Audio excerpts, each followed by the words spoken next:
Alors, bonjour à tous. Je vais commencer au nom des organisateurs de cette petite rencontre par remercier le Plan B qui nous accueille cet après-midi, donc particulièrement Théophane et Lucille qui ont le double avantage de s'occuper du Plan B et d'être des anciens élèves du LP2I. J'en profite donc pour rappeler que le cadre de cette table ronde, c'est un projet pédagogique. Donc, au lycée, on appelle un MID, un module interdisciplinaire, qui réunit le français, les sciences économiques et sociales et la documentation, représentés successivement par Hélène Pommier, Alexandre Dano et Julie Morène.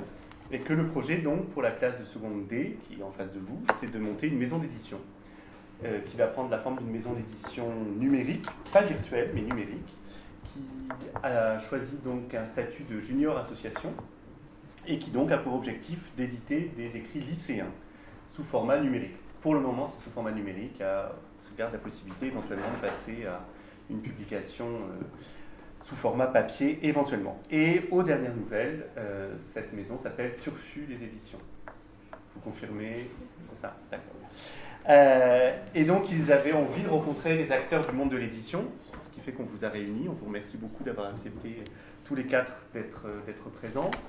Et donc d'échanger, ils ont préparé énormément de questions, d'échanger avec vous sur la façon dont on est édité, dont on édite, les relations qui peuvent exister entre auteurs et éditeurs, et voilà, les aventures que vous avez pu connaître dans vos activités autour de l'édition respective. Alors je vais partir du plus loin de moi sur la table. Donc Thomas Dupuis, qui représente les éditions Flubelum.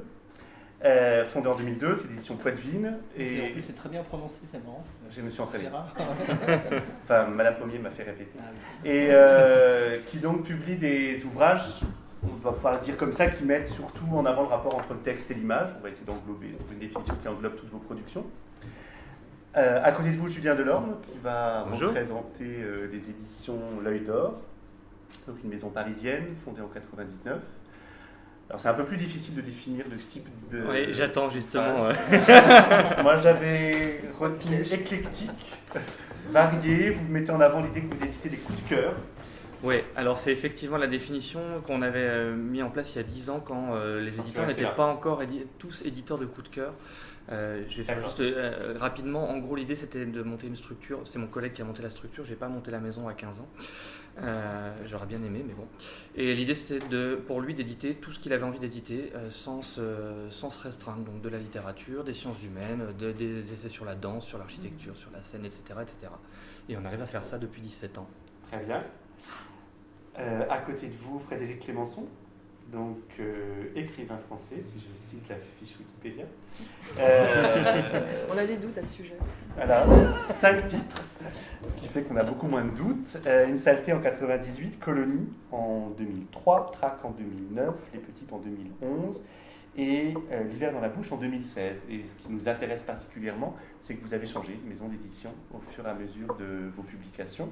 Donc vous avez commencé chez Minuit pour les 2 premiers titres, puis à l'Olivier pour les 2 suivants. Et actuellement, vous êtes une auteure flammarion. C'était un faux changement, mais j'expliquerai pourquoi tout à l'heure. Très bien.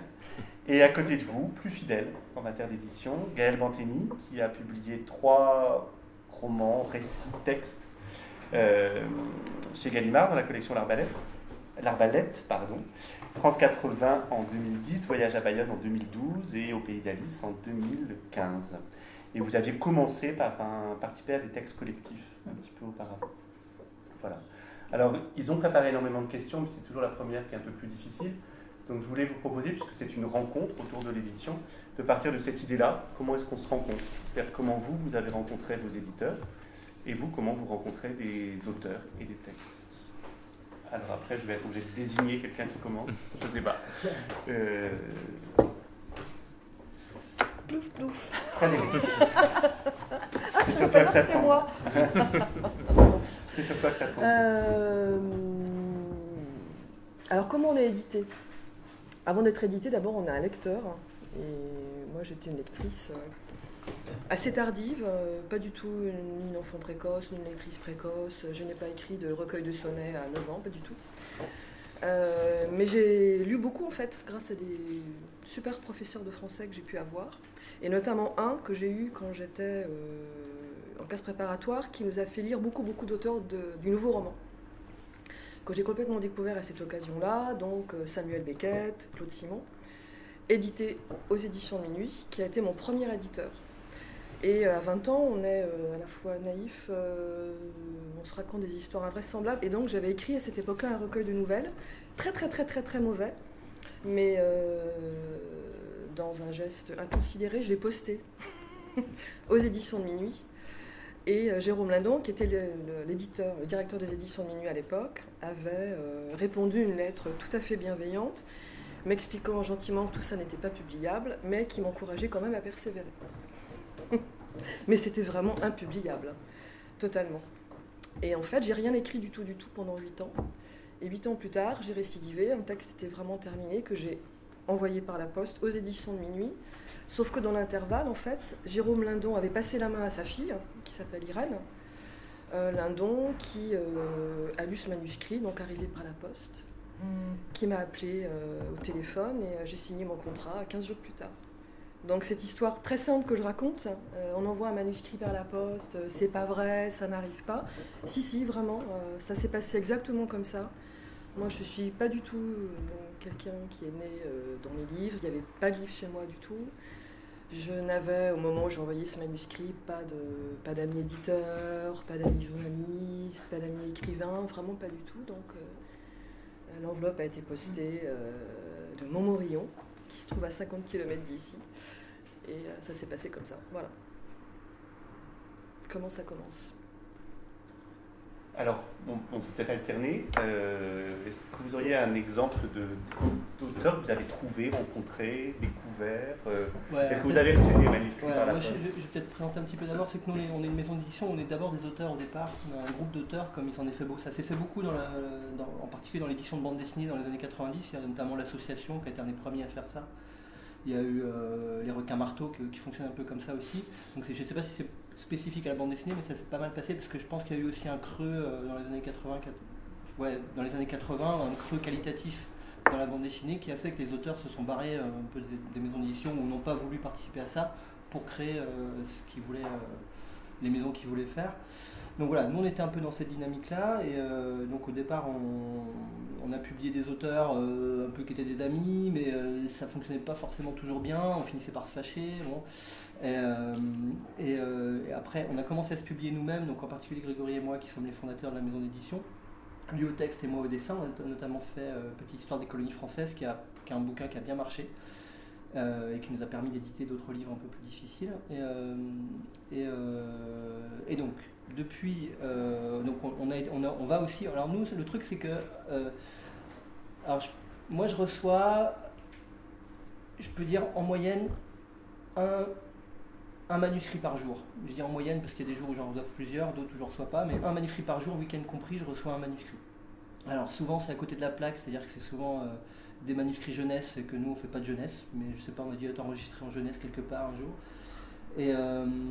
Et c'est très rare que je publie quelque chose que je reçois. Ça nous est arrivé une fois, on a un jeune auteur allemand qui nous a déposé quelque chose au Festival d'Angoulême, puis j'ai eu un coup de cœur pour ce truc-là, et puis on a publié 3 livres avec lui. Mais nous, en fait, la dynamique qu'on fait, c'est plutôt d'aller vers les auteurs, c'est-à-dire c'est plus des rencontres finalement de personnes presque, d'auteurs, de gens avec qui on s'entend bien, et du coup on a envie d'essayer de travailler avec eux. Il y a une autre dynamique, c'est celle des traductions et des rééditions, où là c'est plus des choses, ça c'est plutôt ma partie, mais où je vais vers des œuvres que j'ai trouvées dans des pays étrangers, ou des œuvres qui m'ont marqué moi quand j'étais jeune lecteur et que j'ai envie de rééditer. Et donc, je peux citer une de nos dernières rencontres, c'est un auteur de bande dessinée qui s'appelle Robin Cousin, qui a fait l'école d'Angoulême, l'école supérieure de l'image d'Angoulême, qui est anciennement les Beaux-Arts, mais qui a une spécialité bande dessinée, un master bande dessinée, et qui a fait avec nous un livre qui s'appelle Le chercheur fantôme, en 2012, je crois, 2012-2013. Et c'est un bouquin. Alors, on fonctionne pas mal comme ça avec les jeunes auteurs, c'est-à-dire qu'on les suit de A à Z, c'est-à-dire qu'on élabore le projet avec eux. En général, ils ont des idées mais un peu floues, et du coup on les aide à structurer un peu ça. Et ensuite on suit le projet jusqu'au bout. Enfin, voilà, y a des rendus de pages réguliers, on se téléphone, on se voit, on boit des coups ensemble. Et disons que ça crée une relation auteur-éditeur assez forte que nous on aime bien, plutôt qu'être à distance, de lire des manuscrits. Enfin, on aime bien cette relation-là. Et lui, c'est un auteur qui est assez remarquable parce qu'il c'est à la fois c'est un auteur de bande dessinée, à la fois c'est quelqu'un qui s'intéresse beaucoup à la recherche scientifique.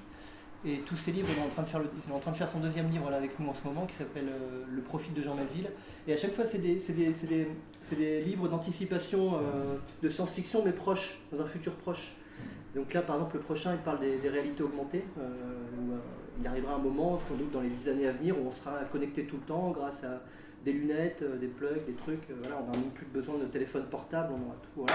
Et donc, il imagine un peu ça. Et son récit est construit comme un roman policier qui utiliserait ces nouvelles technologies.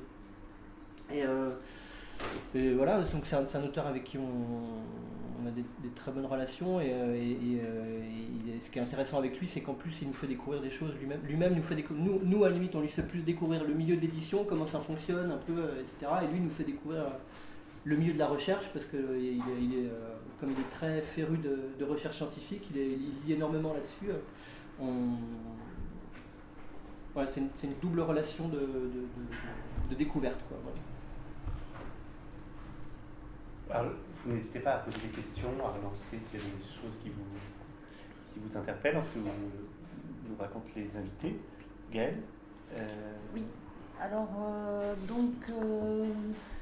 moi en fait le premier ouvrage, comme tu le disais, en fait c'est pas un ouvrage que j'ai écrit toute seule, c'est un livre collectif qui a été écrit par, on était donc 4 à l'écrire. Ça s'appelait 14 femmes pour un féminisme pragmatique.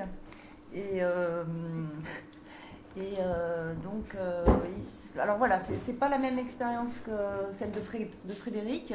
Je pense que la mienne est certainement plus habituelle. Je pense que la tienne est plus rare. Le manuscrit envoyé par la poste, il faudrait voir, peut-être vous avez eu l'occasion de voir peut-être les statistiques, mais je pense que c'est finalement très rare qu'un éditeur publie un manuscrit envoyé par la poste. Donc mon expérience correspond sans doute plus à ce qui se fait, c'est-à-dire que je suis entrée chez Gallimard, chez l'Arbalète Gallimard, qui est une collection de la maison Gallimard, par le biais de personnes qui étaient déjà dans la maison. Et en l'occurrence, une amie à moi qui s'appelle Joyce Ormand, qui avait publié peu de temps avant son premier roman, qui s'appelait Boys. Et donc elle était déjà publiée chez Gallimard. Et il se trouve qu'en parallèle, et avec d'autres copines, on écrivait un petit peu pour nous-mêmes sur le féminisme, des textes on avait créé un petit blog. Et elle a été sollicitée, je crois, je suis sûre, par des éditeurs de Gallimard pour écrire un texte sur le féminisme. Et elle a proposé en fait qu'on le fasse à plusieurs mains. Donc elle a proposé à moi et à d'autres copines. Donc c'est vraiment, vous voyez, par personne interposée là pour le coup. Et donc à ce moment-là, on travaille à cet ouvrage. Il est publié en 2007. Et d'une certaine manière, moi j'ai tout à fait compris ça comme ça. J'avais un pied dedans, quoi, un pied dans la maison d'édition, quoi. Et l'éditeur, un des éditeurs qui nous avait publié à ce moment-là, m'a sollicité, m'a demandé si j'avais quelque chose sans doute à partir aussi des textes qu'il avait lus dans cet ouvrage collectif, m'a demandé si j'avais quelque chose à proposer. Donc c'est Thomas Simonet qui est éditeur de l'Arbalète. Et donc moi, alors c'est vraiment pas du tout ton histoire, c'est que moi j'avais rien. Bon, alors en fait j'avais rien sous le coude, j'ai dit oui, j'ai quelque chose. Et donc bien sûr, parce que je me suis dit bon là il y a une sorte d'ouverture. Bon, alors du coup j'ai écrit quoi. J'ai écrit et j'ai fini par proposer quelque chose. Et donc là, j'ai publié ensuite en 2010 mon premier roman, si on va. C'est marqué dessus. Et donc ça s'appelle France 80. Donc à partir de là, comme j'étais chez l'Arbalète, j'ai publié les autres chez l'Arbalète. Mais ça fait pas si longtemps finalement. C'est depuis 2010. Donc voilà un petit peu ce que je peux dire là-dessus. Moi j'ai une question. Ouais. C'est le premier livre collectif, c'est un roman collectif? Ah non, c'était pas un roman. C'est plus... Ah non, d'accord. Ce sont 14 textes en fait, 14 portraits de femmes.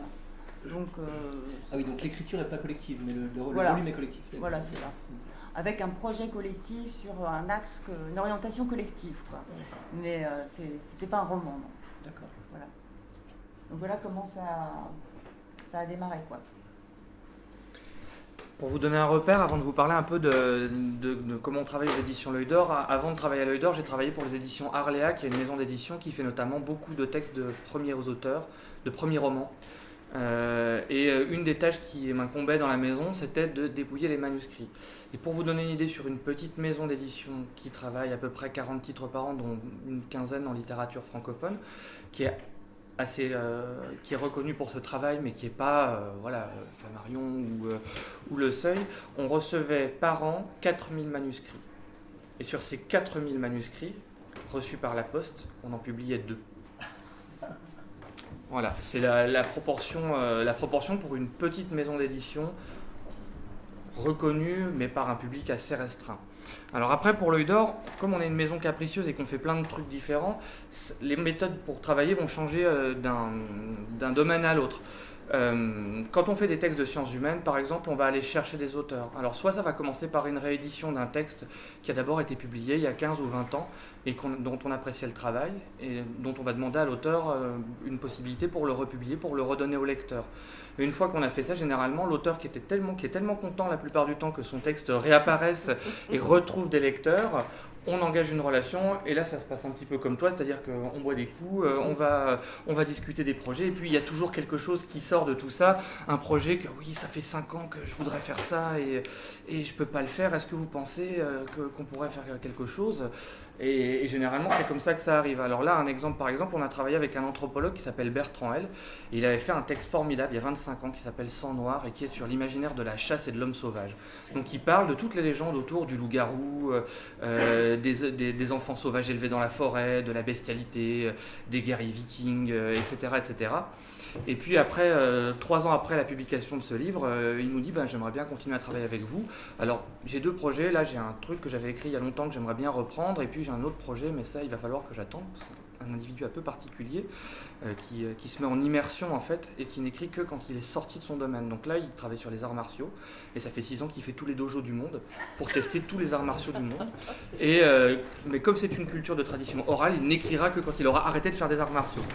Donc il nous a proposé un projet qu'il avait commencé à développer 20 ans auparavant sur la bière. Et en fait il nous a proposé une anthropologie de la bière. Donc c'est quelles sont les traditions des brasseurs, comment on fait la bière, qu'est-ce que ça représente dans la société, etc. etc., etc. Et quel genre d'immersion il a pratiqué ? Alors, il est bien conservé peut-être. Donc voilà, pour les sciences humaines, on a tendance à fonctionner comme ça. Donc un coup de cœur de lecture, on essaie de vraiment rester des lecteurs avant tout et on lit beaucoup de la production de nos petits camarades et puis des textes qui sont un peu oubliés, un peu passés. Pour la littérature, c'est un peu différent. Jusqu'à il y a 4 ans, on travaillait avec des auteurs avec lesquels il était très facile de travailler puisqu'ils étaient tous morts. Et notamment, on a publié depuis une douzaine d'années les textes de Mark Twain. Vous devez connaître Tom Sawyer de Mark Twain. Il a écrit plein d'autres trucs. Et en français, l'édition des œuvres de Mark Twain, ça a été catastrophique parce que soit c'était pas traduit, soit c'était mal traduit, soit c'était coupé. Donc on a repris tous les textes, on est encore en train de reprendre les textes de Mark Twain qui ont été saccagés, qui n'étaient plus disponibles en français. Et puis toujours avec un accompagnement graphique, on travaille avec une graveuse là, qui s'appelle Sarah Dayer et qui est du nord de la France, qui fait de la linogravure. On essaie d'accompagner nos textes toujours avec des illustrations. Et puis bon, cette histoire de travailler avec des auteurs morts, ça arrangeait bien mon collègue, mais quand je suis arrivé dans la maison d'édition il y a 3 ans et demi, je me dis j'aimerais bien quand même travailler avec des gens vivants en littérature. Ce serait quand même mieux. Donc on a essayé de faire des choses avec des traductions, notamment un auteur qui s'appelle Ian Banks, qui écrit de la science-fiction et qu'on adorait. Et manque de peau, il est mort avant la publication du livre. Bon, c'était partie remise. Et depuis 2 ans, on arrive à travailler maintenant avec des auteurs francophones. Un manuscrit, notre premier, arrivé par la poste et qu'on a publié sur un auteur qui avait déjà publié 2 romans qui s'appelle François Coltès.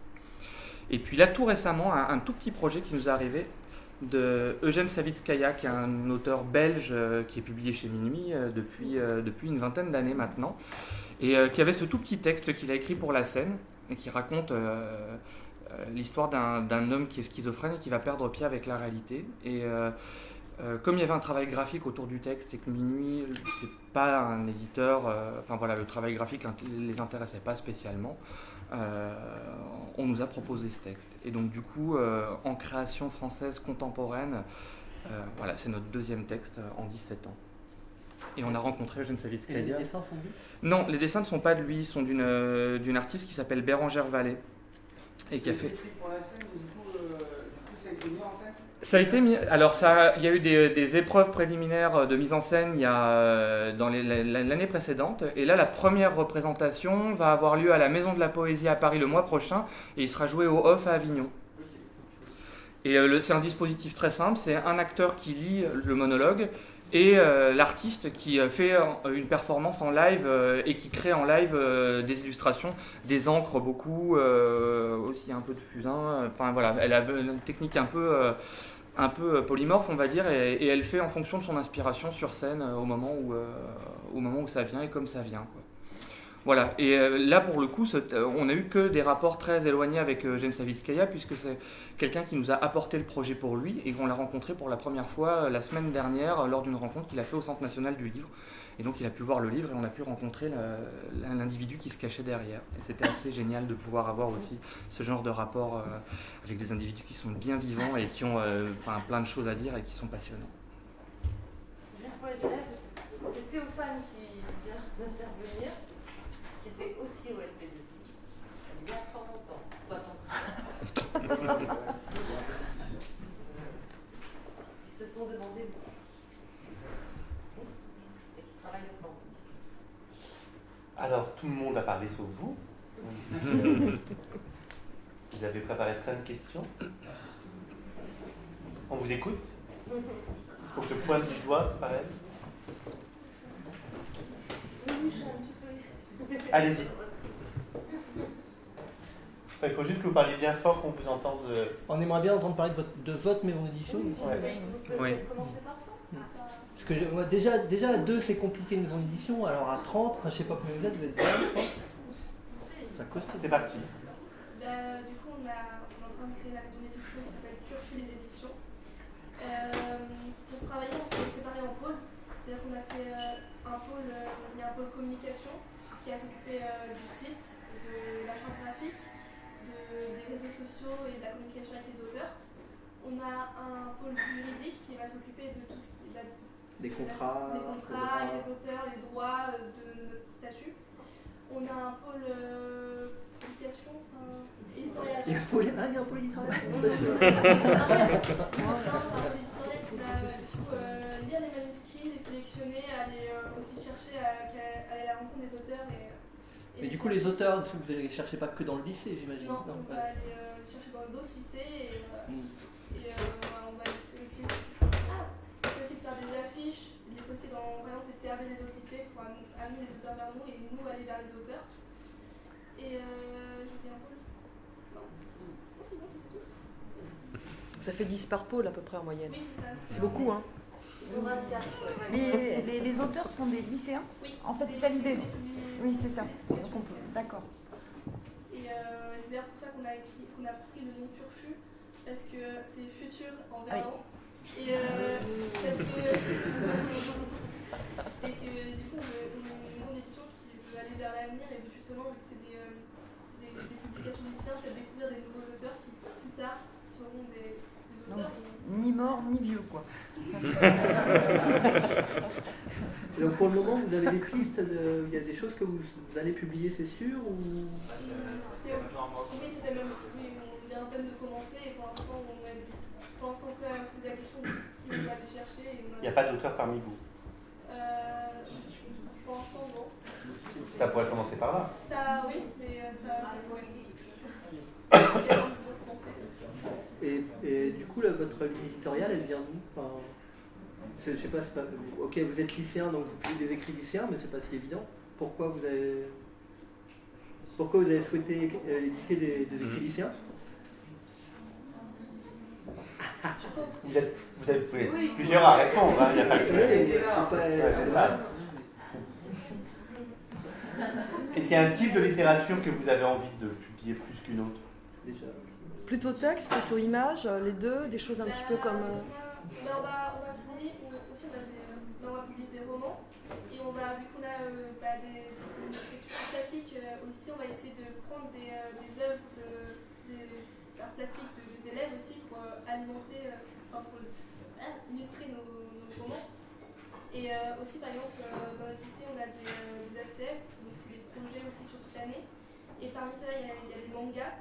Et ils veulent créer aussi un manga, donc on pourrait peut-être aussi profiter qu'on soit une maison d'édition pour publier leur manga à eux et les faire découvrir. Et pourquoi des lycéens, en fait, des auteurs lycéens? Enfin, ça faisait partie d'un... Oui, il faut bien choisir. Hein, enfin. Oui, vous vous sentez plus proche, quoi. Mais vous lisez vous-même de la littérature lycéenne ou...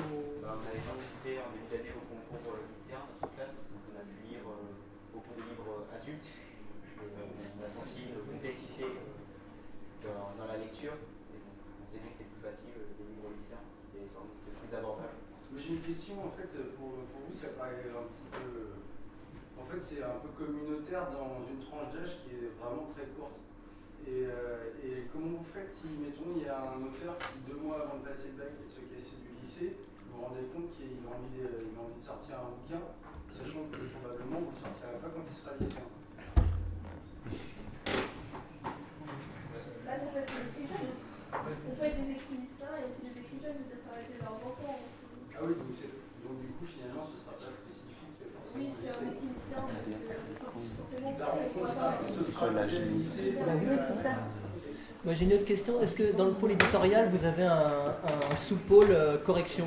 Parce que là on n'en a pas trop parlé relation finalement. On a parlé rencontre écrivain-éditeur, mais on n'a pas parlé de la relation écrivain-éditeur parce que ouais. En fait on avait une idée, c'était de Madame Poulet surtout, comme on n'aurait pas trop le temps de corriger les écrits, de demander à des personnes retraitées ou qui ont le temps libre. Ah ouais, alors non je parlais pas de correction d'orthographe. Hein. C'est-à-dire, non, alors c'est peut-être plutôt les auteurs qui vont répondre à ça, mais nous, enfin en particulier, bon, je parle de mon cas. Nous, dans le cas d'édition Fleuve Lab, c'est très très rare qu'on publie, pour le coup, c'est même jamais arrivé qu'on publie un manuscrit tel quel.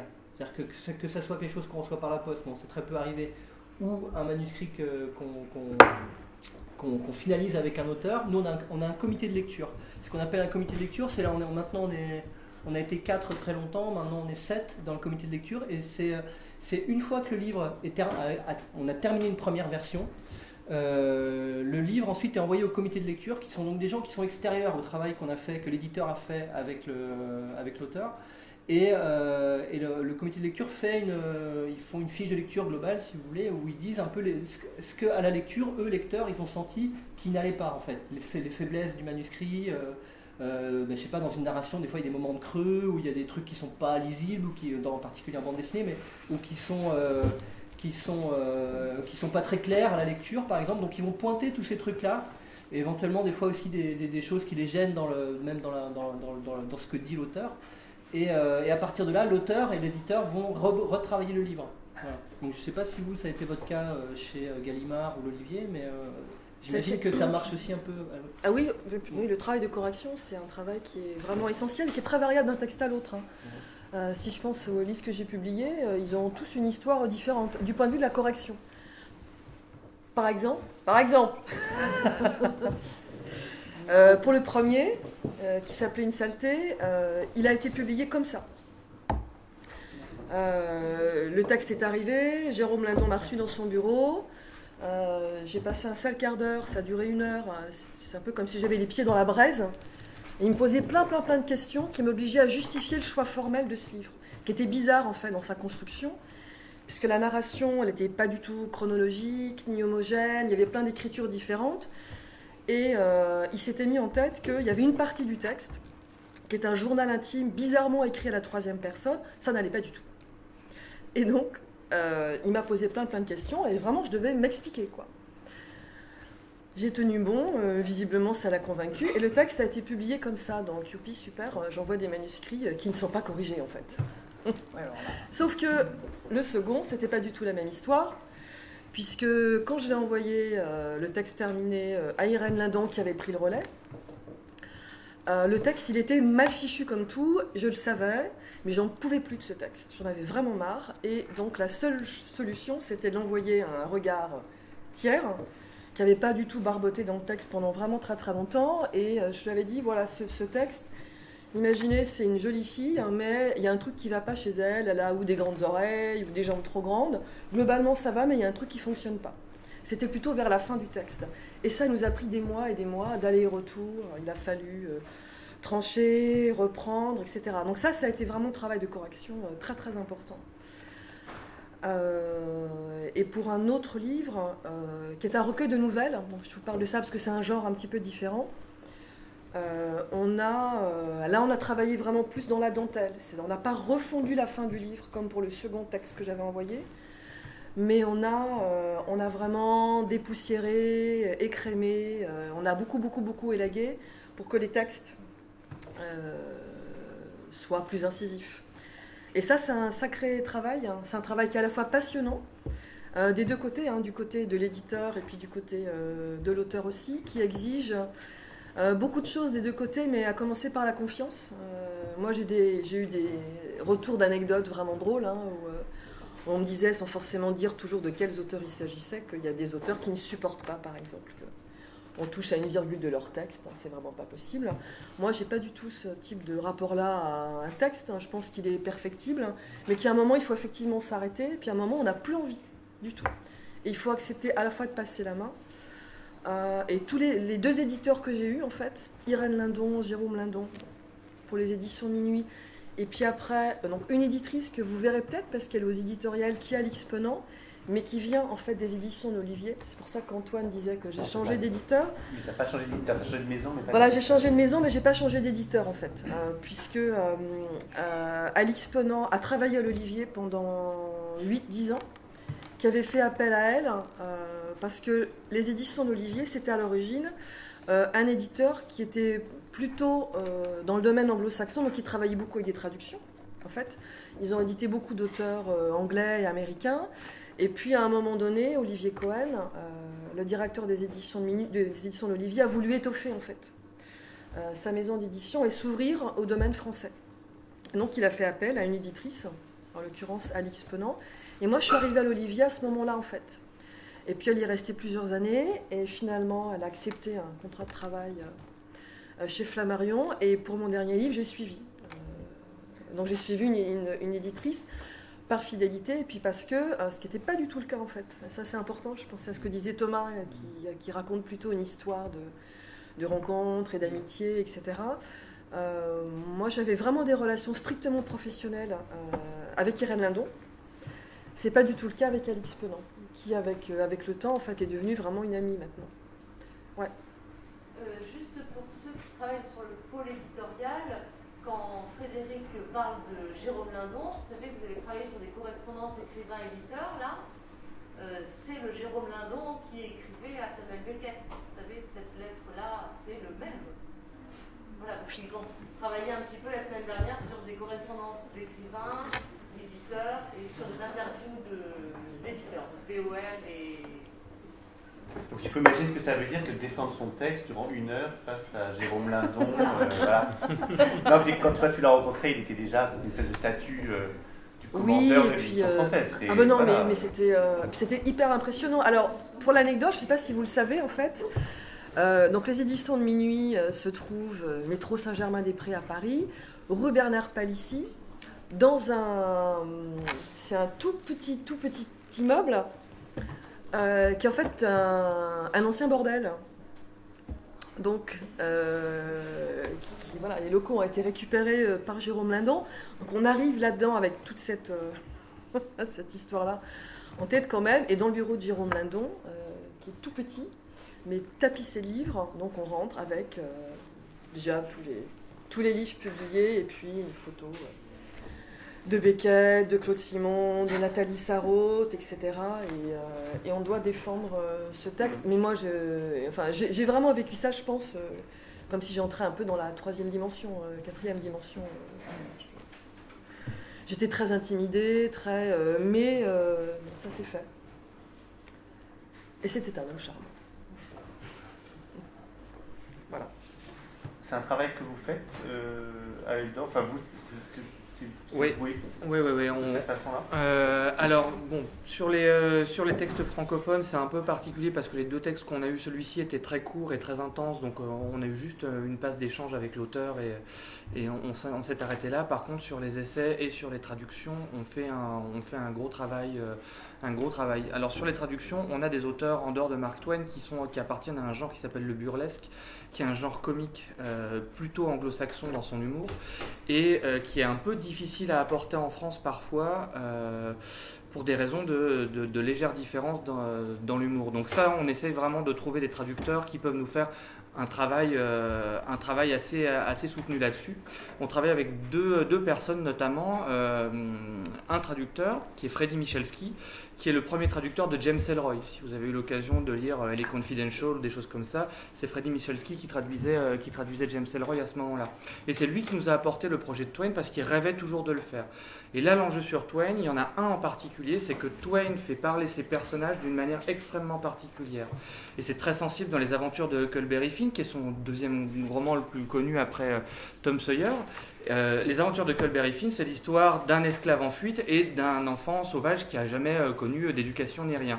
Et les deux personnages parlent de manière très différente et avec un style très particulier chacun.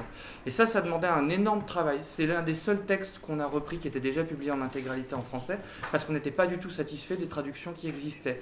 Parce que cette différence de langage, justement, la manière dont un enfant qui n'a pas eu d'éducation et un esclave en fuite parlent, c'était jamais présent dans les textes francophones. Enfin, les traductions françaises.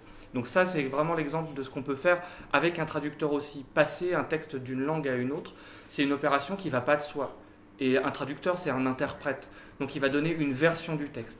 Cette version du texte, il faut qu'elle soit fidèle, bien sûr, mais il faut aussi qu'elle plaise. Et on peut avoir des textes qui ont plusieurs versions traduites, qui sont toutes aussi bonnes. Un exemple, par exemple, c'est Moby Dick, qui a été traduit plusieurs fois. Les deux traductions les plus connues, c'est celle de Jean Giono, qui est publiée chez Gallimard, qui est magnifique. Et celle d'Armel Guern, chez Phébus, qui est magnifique. Et quand on regarde ces deux livres, ils n'ont pas grand-chose à voir. Et après, sur les sciences humaines, là, c'est du travail encore un peu plus compliqué. On vient de sortir un livre sur la danse au 19e et au 20e siècle, et ça a demandé 5 ans de travail sur le livre. On l'a fait réécrire 4 fois en intégralité à l'auteur, on a été odieux.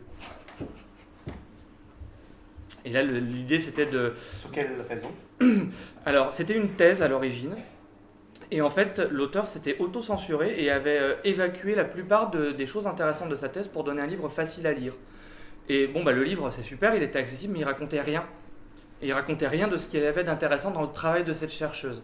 Donc il a fallu qu'on lui dise, et ça c'est quand même particulièrement odieux, parce que généralement c'est plutôt l'inverse, c'est tu vas nous recompliquer tout ça, et tu vas nous réintroduire des choses à l'intérieur.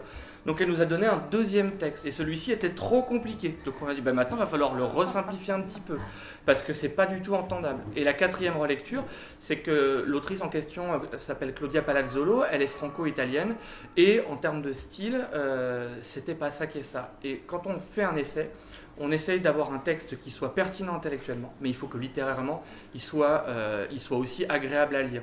On ne veut pas publier ce qu'on appelle de la littérature grise, qui est une portion de la littérature universitaire et qui est plutôt réservée à des spécialistes, on va dire. Donc là, l'idée, c'est que ce soit accessible au plus grand nombre, mais qu'on ne transige pas sur la qualité intellectuelle des textes et que ça dise beaucoup de choses. Voilà, c'est 5 ans de travail, ça. Est-ce que tu as été corrigé ? Alors, c'est vrai que sur les 3 livres, c'est pas passé les mêmes choses, effectivement, c'est une histoire à chaque fois. Donc là, j'ai toujours travaillé avec le même éditeur. Sur le premier, qui s'appelle France 80, alors il m'avait demandé d'étoffer d'étoffer le livre. Il trouvait qu'il fallait un contrepoint. Je me souviens qu'il me disait qu'il faut un contrepoint à l'histoire. C'est l'histoire d'une adolescente dans les années 80. Et il se trouve que moi, j'avais déjà écrit le contrepoint, mais je l'avais supprimé. Donc, je lui ai dit, oui, j'ai un contrepoint. Donc j'ai simplement... j'ai fait réapparaître ce que j'avais supprimé. Et puis comme ça lui a plu. Donc, c'était finalement assez facile pour France 80, pour le premier. Pour le deuxième, il y a eu très peu il y a eu des échanges, mais ça lui convenait à peu près comme ça. Et pour le troisième, ça a été plus compliqué parce que, alors ça peut arriver aussi. il ne comprenait pas le projet, la première version ne lui a pas plu. Alors bon, c'est assez déstabilisant, et comme tu dis, il faut vraiment être en confiance. C'est une histoire de confiance, et puis de s'entendre un peu sur des projets littéraires, un peu, sur des angles. Et de se comprendre, et c'est pas si évident. Et donc là, il y a eu, ça a pris plus de temps, il y a eu tout un travail, des échanges, etc. Et voilà, on est arrivé à un résultat qui nous convenait à tous les deux. Mais bon. Mais il a au moins le mérite, Thomas Simonet, de suivre, de vraiment d'échanger avec l'auteur, ce qui n'est pas le cas. Même chez Gallimard, il y a des éditeurs qui n'échangent absolument pas, d'après ce que j'ai compris. Ah oui. Mais vraiment, bon. Il n'y a pas de travail, quoi, en fait. Ah oui, je pense que c'est très très variable, d'un éditeur à l'autre. Il y a un truc, il faut bien comprendre que le même manuscrit édité par deux éditeurs différents sera sans doute très différent à l'arrivée. C'est un peu comme la traduction. C'est-à-dire que le travail avec l'éditeur, il n'est pas innocent, il n'est pas neutre. C'est-à-dire que quand un manuscrit passe dans nos mains, on va forcément le transformer d'une certaine façon, ou en tout cas je sais pas comment dire. Le retravail, il va falloir qu'il se fonde aussi hein, dans la ligne éditoriale. Ouais, quoi, absolument. Moi, ce qui m'est arrivé, c'est de ce point de vue-là, c'est assez emblématique. C'est-à-dire que les deux premiers livres que j'ai écrits, donc ils étaient chez Minuit, avec une politique éditoriale chez Minuit qui présupposait des exigences littéraires particulières. Alors, vous êtes de très très jeunes lecteurs, mais quand vous aurez lu, je ne sais pas, des livres de Beckett, de Claude Simon, etc., vous verrez qu'il y a quand même une particularité littéraire, même si tous ces auteurs-là, on dit souvent le nouveau roman, parce que Beckett, Claude Simon, Pinget, Sarraute, etc., appartiennent au nouveau roman. En fait, ils sont très différents les uns des autres. Mais il y a une exigence littéraire vraiment commune. Et moi, quand je suis arrivée chez Minuit, finalement, pour mes deux premiers livres, très clairement, j'étais un bébé Claude Simon, on disait ça au début, et parce que il y avait des résonances. J'étais vraiment une héritière de cette littérature-là. Alors comme c'était Claude Simon, à la fois la thématique, il y a beaucoup de choses dans mes livres, mais même encore aujourd'hui, qui tournent autour de souvenirs, de la mémoire, et puis des longues phrases. Aujourd'hui, c'est une chose que je ne ferais plus du tout, par exemple. Et il s'est trouvé que pour le troisième livre, donc le livre qui a été édité par les éditions de l'Olivier, il a été édité là parce qu'il avait été proposé à Minuit qui n'en voulait plus. Je ne suis absolument pas fâchée avec Irène Lindon, mais ce texte-là, dans son projet littéraire, dans sa forme, son propos, ses préoccupations, je sortais complètement du champ des éditions de Minuit. Alors c'était lequel? C'était Trac. Voilà. Et Trac, je l'avais envoyé une première fois. Le refus avait été catégorique. Et il se trouvait qu'à ce moment-là, j'habitais Paris, mais j'étais en train de déménager. Et je revenais habiter à Poitiers. Donc j'avais dit à Irène Lindon, le texte, on va laisser dormir pendant 1 an. Dans 1 an, je le retravaille. Je vous en envoie une deuxième version et puis on verra. Mais en fait, moi je savais, et elle aussi au fond, on en avait discuté après, qu'il n'y aurait sans doute pas de retour en arrière possible et que ce qu'elle voulait que le texte devienne, moi ça m'intéressait plus littérairement, parce que je ne voulais pas faire ça. Je ne voulais plus faire ça. Et il y avait dans Trac une préoccupation très clairement contemporaine, une dimension un peu politique aussi, davantage, et ça intéressait plus du tout les éditions de Minuit. Donc nous nous sommes quittés bonnes amies, et puis finalement c'est les éditions d'Olivier qui ont accepté le manuscrit. Voilà. Mais ils t'ont pas aiguillé, ils t'ont pas dit, nous c'est pas possible, mais... Non, je me suis débrouillée, et puis... et en fait, je l'ai envoyé à 3 éditeurs, l'Olivier, POL et les éditions Verticales. Et c'est les éditions d'Olivier, en fait, qui m'ont contacté par téléphone. Voilà, Prums. Et ça s'est passé comme ça.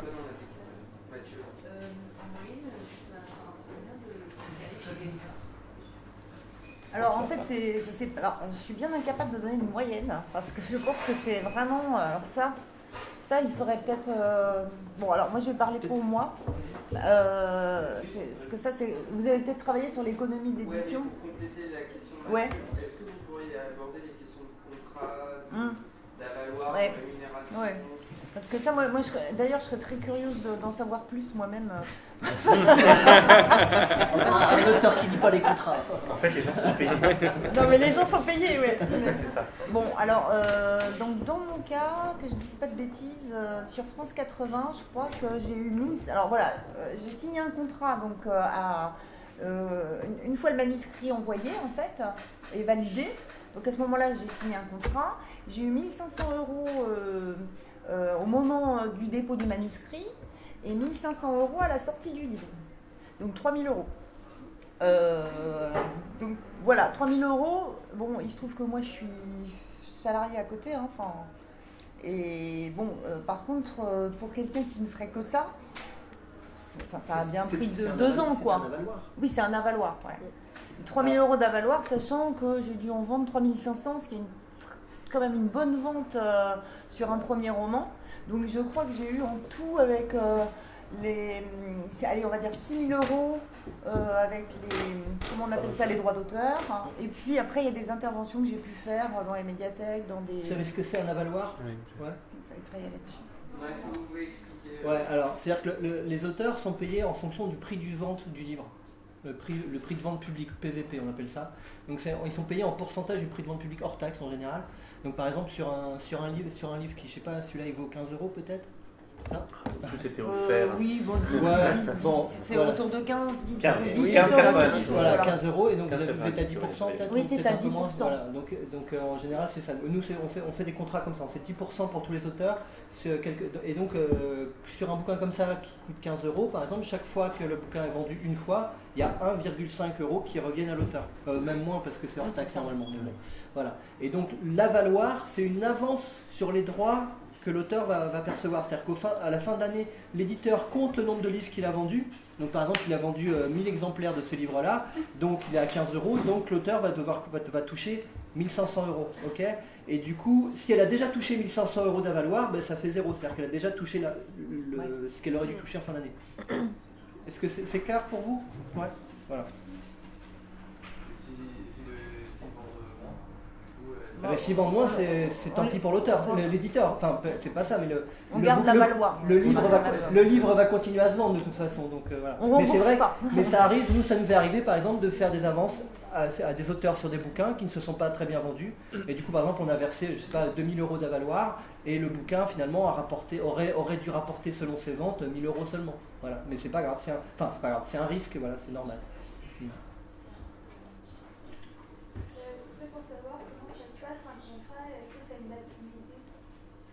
Comment on fait un contrat éditeur-auteur Alors, c'est très variable.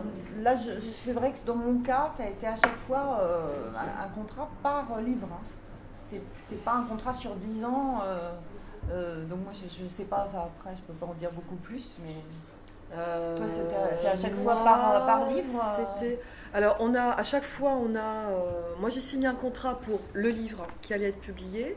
Et il y avait une clause particulière dans le contrat disant que les 2 ou 3 ouvrages à venir, je ne sais plus bien, devraient être publiés par l'auteur en question, par l'éditeur en question. Mais en vérité, c'est des contrats qui peuvent être cassés très simplement. Dans mon cas, finalement, j'ai cassé, moi, le contrat que j'avais signé avec l'Olivier quand je suis partie chez Flammarion. Mais ça se passe vraiment très simplement, puisque mon éditrice est partie, l'éditeur, enfin Olivier Cohen a très bien compris que je parte et il n'a pas fait un scandale. Et moi, je ne suis pas du tout un auteur à enjeu financier. Je pense en revanche que certains auteurs qui étaient édités à l'Olivier, comme par exemple Véronique Ovaldé ou alors Olivier Adam, qui sont des auteurs qui vendent beaucoup de livres et qui, eux, peuvent vraiment vivre de leurs droits d'auteur. Quand Olivier Cohen les a reçus dans son bureau et qu'il a appris que ces auteurs partaient, puisque ces 2 auteurs en fait sont très amis avec Alix Penant, qui donc est parti, je pense qu'il devait être un petit peu moins content. Alors là, il négocie ensuite. Mais bon, des auteurs comme moi, voilà, il négocie les ruptures de contrat. Ah oui, ou il peut aussi revoir les droits d'auteur à la hausse. Je pense, c'est ouais. possible, aussi. Mais alors après, ça c'est des secrets. Moi, je ne sais pas dans les secrets des dieux, mais voilà. Il y a des cas chez Gallimard où, alors, c'est ça en fait, des éditeurs peuvent essayer de draguer les auteurs de chez Gallimard triplant les avaloirs, par exemple. Ça arrive. Donc, bon, voilà, c'est des enjeux financiers, mais c'est assez secret, quoi. Enfin, c'est des négociations après. Cet engagement sur plusieurs livres, c'est ce qu'on appelle un droit de suite, en fait. Et il faut savoir que c'est une clause qui ne devrait pas figurer dans les contrats, puisqu'elle ne peut pas être... elle n'a aucune valeur juridique, normalement. Donc c'est un abus, c'est plutôt c'est quelque chose qui se poursuit et qui reste dans les contrats, mais qui techniquement n'est pas recevable d'un point de vue légal. On ne peut pas contraindre un auteur sur sa production à venir. Vous avez une question? Moi, comme je suis à la table, j'en profite. Et vous, après. Vous, là, dans vos auteurs vivants, vous avez des auteurs qui vivent de leur droit d'auteur ou aucun? Non. Non, il faut avoir un... Voilà, d'accord. Nous, oui, mais... Oui, on est auteur-éditeur. Voilà, mais... vous en tant qu'auteur-éditeur. C'est notre activité globale d'auteur-éditeur qui fait comment on fait. D'accord. On aimerait bien avoir l'avis de chacun sur notre projet de faire les maisons d'édition dans un cadre pédagogique et de publier des écrits jeunes, lycéens, d'un point de vue des auteurs, des éditeurs. Alors, quel genre d'avis? La première fois, ce que vous avez pensé quand on nous a annoncé notre projet, ce que vous avez dit en premier. C'est vrai que moi, c'est Hélène qui m'avait annoncé juste avant, Hélène Pommier, et j'ai été surprise parce que je ne savais pas qu'une classe pouvait monter une maison d'édition. Donc voilà, déjà c'était ma première surprise.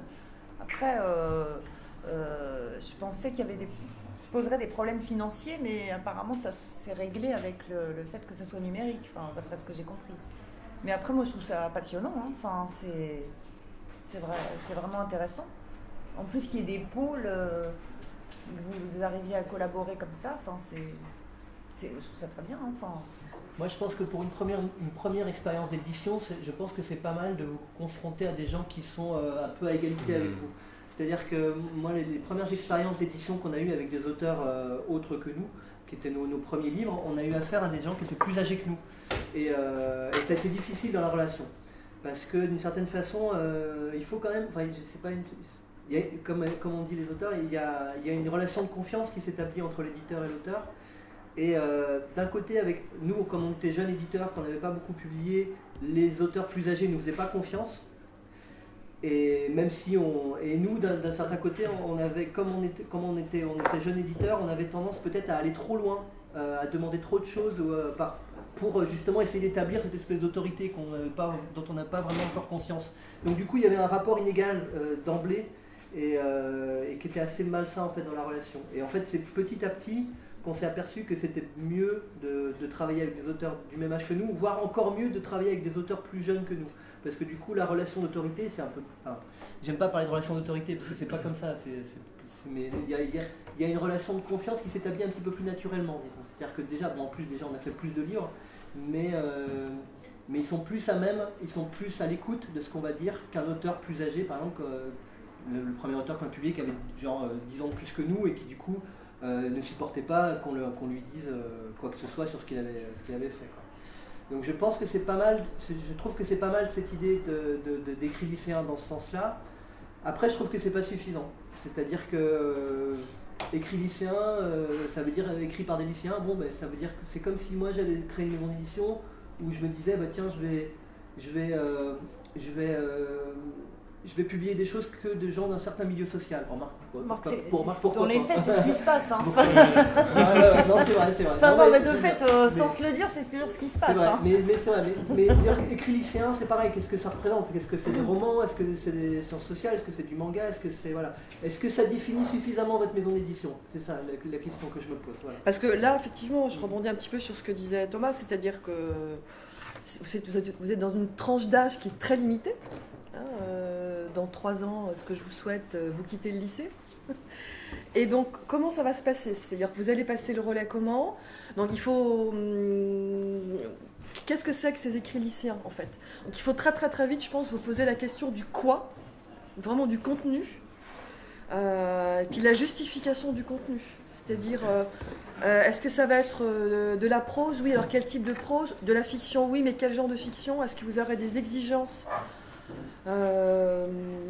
très très spécifique, de l'image, pourquoi Après, le projet, le désir qu'il y a derrière, l'envie de vous confronter à ce monde-là, passer par un support numérique qui est quand même un de nos avenirs, etc. On ne peut que vous féliciter, vous encourager, c'est vraiment une très très belle idée. Ça fait beaucoup de questions, mais au niveau de la limitation qu'apporte l'écrit lycéen jeune, le but, je pense, à l'origine, c'était de pouvoir éviter des auteurs, comme vous l'avez dit, qui sont peut-être plus accessibles que des auteurs plus âgés, et aussi des auteurs qui ont pas forcément autant de visibilité ou de possibilité d'être édités chez des auteurs, chez des maisons d'édition déjà existantes. Et ensuite, au sujet de l'avenir qui était envisagé, il y a déjà eu un projet dans le même genre qui s'intitule Les mots le mag. Les mots le mag, qui s'est par la suite, qui est à l'origine d'un des projets du lycée, qui s'est par la suite transformé en une association. Donc c'est peut-être l'avenir qui est réservé à notre maison, ça ou bien même que ça devienne comme ici, comme au Cambé, une swap. Il y a une possibilité. Déjà, si on passe l'année, il y a beaucoup de choses qui peuvent être. Mais oui. Parce que peut-être que ça ne marchera pas, hein. On leur a dit au début, nous, hein. On n'a jamais fait ça. Donc, Mais parce que c'est des ouvrages que vous souhaitez vendre ou juste rendre public? on va gagner de l'argent. Non, mais Antoine, il me demandait tout à l'heure, non, c'était hier, lundi, tu me disais, mais sur les ventes sur Amazon, pour moi, c'était tout ça sans argent. Mais c'est eux qui décideront. Vous avez de l'expérience d'édition numérique, de support? Pas du tout Pas du tout, non. Mathieu, tu parles pas de agaçant. Par ailleurs, Amazon vaut mieux éviter. Hein. Ouais. Je vous conseille un ouvrage qui s'appelle En Amazonie. Hein. Ça donne pas envie. Hein. Non, je vous conseille de lire ça. Hein. C'est une immersion d'un journaliste dans les entrepôts d'Amazon. Vous allez voir que vous allez aimer les bonnes vieilles librairies. C'est l'horreur, les conditions de travail chez Amazon. Hein. Pour défendre Amazon, si je peux me permettre. On ne peut pas défendre Amazon, c'est pas possible. Pour les ventes numériques sur Amazon, j'avais regardé comment éditer un livre, un petit conseil. Il disait que pour éditer un livre, c'est plus facile sur Amazon de les vendre en ligne sur. Oui, non mais c'est. En même temps, si c'est une vente en ligne, enfin si c'est un ouvrage numérique, pourquoi pas créer son propre site pour parce que je pense que tu n'es pas obligé de passer par Amazon. Hein.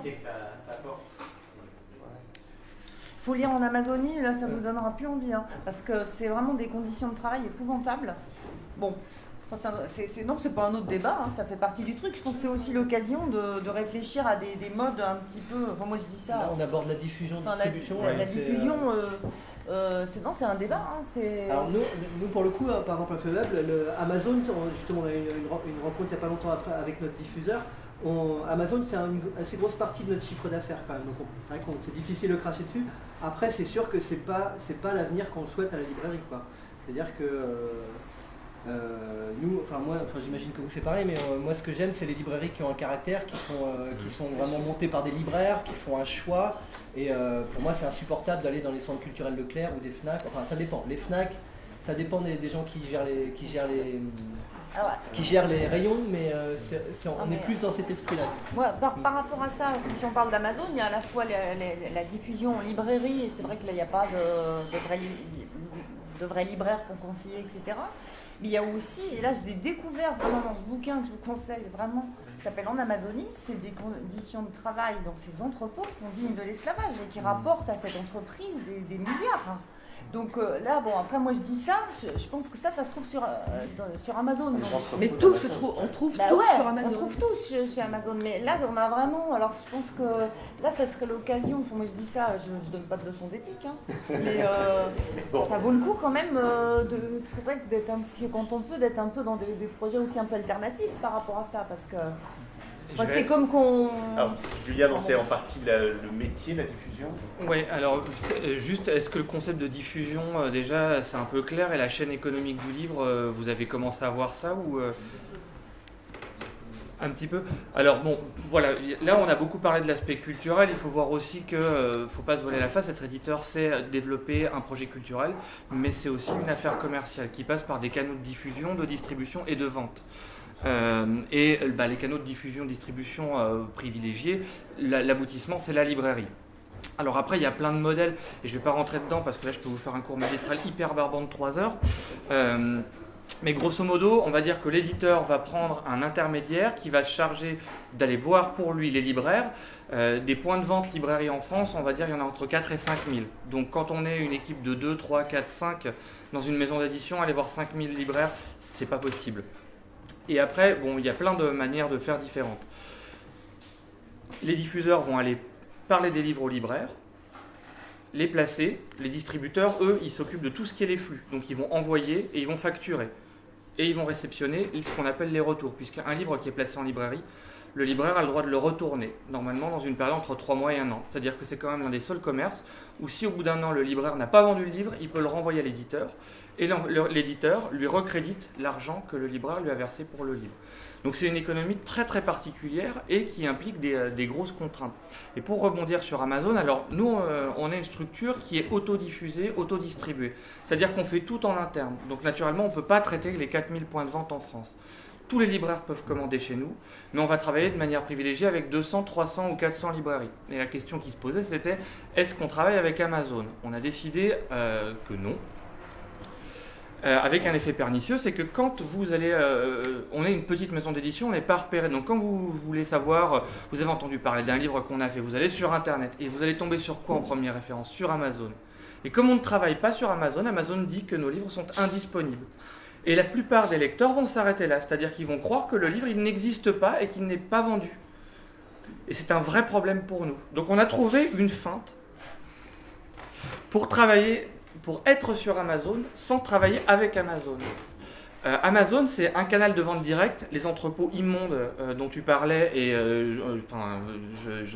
j'appuie à 100% ce que tu disais, c'est une horreur humaine au-delà d'une question de commerce du livre. Mais il y a aussi ce qu'on appelle des marketplaces, c'est-à-dire des librairies qui décident de mettre en vente un certain nombre de livres, soit d'occasion, soit neufs, sur Amazon. Donc nous, on a trouvé une librairie qui va faire marketplace pour nous. C'est-à-dire que cette librairie, on lui confie notre stock et on lui fait une remise et on vend à la librairie, charge à elle de vendre par Amazon. Donc du coup, on reste dans un cycle vertueux. On fait confiance à des libraires, c'est eux qui vendent nos livres et c'est eux qui touchent l'argent de la vente. Avec une commission à Amazon, naturellement, pour ne rien faire derrière, mais le gros de l'argent va quand même à un libraire. Donc des modes alternatifs de diffusion, il y en a. Sur le numérique, c'est beaucoup plus compliqué parce que les choses, pour être visibles, c'est quand même des grosses plateformes du style Apple ou Amazon. Mais à côté de ça, il y a des plateformes numériques qui existent et qui sont alternatives. Ipagine en est une, par exemple, qui fait aussi des sites internet pour les libraires et qui propose des mises en vente, des livres, à la fois sur leur plateforme à eux, mais aussi sur les sites des libraires qui proposent des livres numériques. Et là, vous pouvez accéder à plein de points de vente possibles. Après, charge à vous de faire le travail de repérage auprès des libraires pour qu'ils aient envie de mettre votre livre en avant. Mais la distribution numérique, c'est un enjeu et il y a des méthodes alternatives aussi. Il ne faut pas vous laisser... le pouvoir d'Amazon, c'est de faire croire que c'est la seule alternative. Et ça n'est pas vrai. Tous les gros acteurs économiques du livre qui vous font croire que c'est la seule alternative, ça n'est pas vrai. C'est une possibilité de communication et de répandre un livre de manière massive, mais ça n'est pas la seule. Et à vous de voir, ils s'inventent des choses tous les jours en ce moment, et notamment sur le numérique. Et à mon sens, et pour revenir sur votre projet, parce que je ne me suis pas exprimé dessus, s'il y a une chose à regarder qui peut être intéressante aussi, c'est de vous intéresser aux canaux de distribution du livre. C'est comment on le fait lire, et par où on passe pour faire lire ce livre. Et est-ce qu'il n'y aurait pas quelque chose de neuf à inventer ? Parce qu'en ce moment, c'est l'effervescence. Il y a un truc à travailler dessus, quoi. Et c'est un enjeu générationnel. Allez-y. Ce serait pour savoir comment se construit une collection. Comment on va savoir que, par exemple, en lisant ce livre, tiens, on va faire une collection là-dessus. Enfin, comment ça se fait ? Est-ce qu'on commence par le livre ? On commence par la collection ou on commence par le livre ? Joker. Moi, je peux parler pour mon cas. En fait, au départ, on a essayé de faire des collections, mais alors qu'on n'avait que 4-5 livres. Donc, on a fait des collections en fonction des formats. Donc, on avait une collection carrée qu'on a appelée... Je sais plus, ouais, non, on avait pris des noms de plats en fait. Et donc on avait une petite collection qui avait un autre nom, etc. Et puis en fait, au bout d'un moment, ça marche plus, enfin la collection en fonction du format, ça marche pas très bien parce que tu reçois forcément des projets. En plus, nous, on avait envie de faire une maison d'édition où on n'aurait pas. On ne serait pas justement dans un formatage notamment de la bande dessinée, par exemple des albums comme Astérix, on avait envie de faire autre chose. Du coup on recevait des projets où les formats, il aurait fallu faire rentrer les formats de force, enfin les bouquins de force dans le format qu'on avait défini, donc c'était pas une bonne idée. Alors maintenant ce qu'on fait c'est qu'on a, alors c'est un peu aussi pour faciliter la tâche à notre diffuseur, on a des collections qui sont plus en fonction, qui sont un peu vagues mais bon, qui sont fiction, documentaire et images. C'est-à-dire que dedans on loge les fictions, les choses qui sont de la fiction, les choses qui sont plus documentaires et les choses qui sont plus des choses graphiques, disons. Voilà. Et après, je pense que sur un plan littéraire, une collection, ça se construit. Par exemple, la collection, l'Arbalète, j'imagine qu'elle est faite par quelqu'un, c'est une personnalité, c'est quelqu'un qui fait ça en fonction de ses goûts. Donc c'est un peu comme une maison d'édition à l'intérieur d'une maison d'édition. Je pense que c'est plus comme ça qu'il faut le voir, c'est-à-dire qu'une collection, c'est plus l'unité d'une collection, elle se fait plus par peut-être, alors soit par exemple je vais éditer un certain genre, peut-être de la science-fiction, du western, du policier, soit je vais éditer des auteurs d'un certain pays, par exemple, une collection suédoise, une collection machin. Mais je pense que ce qui est le mieux, peut-être, il me semble, c'est peut-être plus ça, ce truc de faire en fonction d'un goût, quoi. Mais c'est peut-être mieux aussi. Oui, non, je suis d'accord avec toi. En gros, il y a deux manières de construire une collection. C'est soit en se basant sur une thématique, où les livres vont être regroupés selon le sujet, soit selon une sensibilité, et c'est le cas de l'Arbalète, c'est-à-dire que c'est une personne derrière qui va infuser quelque chose, qui va infuser ses goûts. Vous parliez bien du rapport auteur-éditeur. Et le livre, quelque part, c'est aussi une co-construction dans le sens où l'éditeur, c'est le premier lecteur. Et à partir de ce moment-là, il a poussé l'auteur dans une voie pour que l'auteur puisse s'épanouir. Je dis pas trop de bêtises. C'est un peu l'idée générale, quoi, en tout cas. Et comment on regroupe des auteurs et tout ça, c'est une partie de mon travail. Je fais des rencontres aussi en librairie autour de maisons d'édition ou de collections. Et l'idée, c'est que quand on regarde tous les textes d'une collection ou d'une maison d'édition avec un catalogue un peu restreint, on se rend compte qu'il y a des passerelles. Et pourtant, les auteurs ne se connaissent pas forcément entre eux, mais il y a des thématiques qui reviennent, des manières d'écrire, des choses comme ça. Et finalement, ce qui transparaît derrière, c'est presque une sorte de méta-projet qui fait que tous ces textes, ils ont des rapports secrets les uns avec les autres. Et ça, c'est pour moi ce qui est le signe d'une collection réussie. C'est-à-dire que même quand on a deux textes qui parlent pas du tout du même sujet, pas du tout de la même chose, pas du tout du même point de vue et tout ça, on va quand même trouver une passerelle à l'intérieur. Et c'est que là, on est en train de construire quelque chose avec sa sensibilité. Et en termes éditorial, c'est super chouette, quoi. Moi, pour rebondir un peu là-dessus, moi j'aime bien parler de généalogie dans les livres, c'est-à-dire que nous on fait assez peu de livres, on fait 10 livres par an, mais je sais pas comment dire, je me suis aperçu des fois qu'il y a des manuscrits que j'avais reçus mais trop tôt dans l'histoire de notre maison d'édition, c'est-à-dire que je ne pouvais pas les relier à un autre livre. C'est-à-dire que j'aime bien que chaque livre qu'on fait, chaque livre qu'on sort, il soit relié à un ou plusieurs livres qu'on a édités avant. C'est-à-dire que chaque livre finalement qu'on publie nous permet aussi de publier d'autres livres qui vont y être reliés. Voilà. J'aime bien parler de ça. Enfin, ça c'est plus ce qu'on appelle la ligne éditoriale, mais une collection ça a aussi une ligne éditoriale. Donc, voilà. Toi, tu te sens relié aux autres auteurs de la collection d'Arbalète ? Alors, en fait, est-ce que je me sens reliée ? Il y a quand même des points. C'est quand même amusant parce qu'il y a un des auteurs qui s'appelle Patrice Bouin qui était en classe avec moi à Nantes, donc c'est vraiment un hasard. Thomas Simonet a repris est directeur de cette collection depuis 2006. Donc, mais c'est une ancienne, à l'Arbalète, c'est beaucoup plus ancien. Et depuis 2006, dans son projet, moi je suis arrivée, c'était en 2010, donc c'était quand même tout récent. C'était l'idée donc de publier vraiment des auteurs contemporains, littérature française contemporaine et si possible avec des formes nouvelles. C'est ce qui était un petit peu l'idée. Alors est-ce que je me sens reliée Moi j'aime beaucoup Sylvain Prudhomme, Michel Audin, Après, c'est Qui difficile à dire. publie aussi la même collection. Oui, voilà, oui, ce sont des auteurs de la même collection. J'aime beaucoup ce que fait Patrice Boin, mais est-ce que vraiment, alors là, je ne suis peut-être pas très bien placée pour. Je sais pas. Enfin, En l'occurrence, Frédéric parlait de son goût pour les auteurs historiques de Minuit, donc quand même. oui, mais alors là, pour le coup, c'est vrai que là, à l'Arbalète, il y avait Henri Michaud, par exemple. Enfin, il y a des auteurs historiques, mais alors je pense que ça. Enfin voilà, pour le coup, c'est pas la même histoire que Minuit, quoi. Enfin, il y a eu vraiment un. Enfin, je sais pas, enfin, mais j'ai l'impression que ça a complètement changé pour le coup. Enfin, Pour les éditions de Minuit, en tout cas. Pareil, il n'y a pas de filiation, peut-être que Thomas Simalet ne serait pas d'accord. Il y a Genet aussi, mais est-ce qu'il y a un rapport Genet. Ouais. Pour Minuit, c'est très clairement, enfin, il y a vraiment une filiation entre les auteurs historiques, entre guillemets, qui étaient Beckett, etc., et puis ceux qui ont été publiés après, oui, il y a une filiation. Maintenant, je ne sais plus très bien, en fait. Chez Minuit? Ouais, chez Minuit, je ne sais pas trop. Je ne saurais pas te dire. Mais moi, pour avoir lu pas mal Schnoz ou Toussaint, ou il y en a d'autres aussi. Enfin, je trouve qu'il y a quand même une familiarité entre il y a une cohérence. Mais est-ce que maintenant, quoi, parce que Schnoz, finalement, ça fait déjà longtemps. Molinier chez Minuit. Très singulier, il est différent. C'est pas. Toi, c'est sûr que la première fois que j'ai lu Une Saleté, je me suis dit, ah, c'est une auteure Minuit. Tu vois, je me suis dit ça. Alors, comme je suis chargé de faire respecter le temps, voilà, je suis chargé de vous remercier de votre parole, de votre présence. Il y a encore plein de choses à dire. Merci.